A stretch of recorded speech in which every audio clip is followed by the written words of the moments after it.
Hey YouTube world, Sean here. So this is my 2017 GMC Sierra 3500 HD. An issue I just figured out I was having was when I'd go to articulate my driver's seat, the back of it, move it either reclined or pull it forward, only one side would actually actuate and move. And so after tearing it apart, I found that this little guy right here, this is a shaft that starts on this side and runs all the way through to the other side.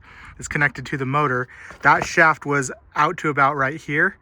And so it was only allowing the left side of the seat to articulate or move. The right side was stuck because it wasn't connected to anything. So I moved my seat to the all the way forward position and was able to tap that shaft all the way back in place.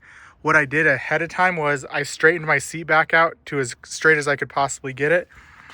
And then I tapped that all the way back in. But again, if you ever have an issue with the articulation of your seat only working on one side and not the other, that's probably going to be your culprit right there. So if you have any questions, feel free to send me a comment or leave me a comment, and I'll be happy to respond back to you. Have a great day.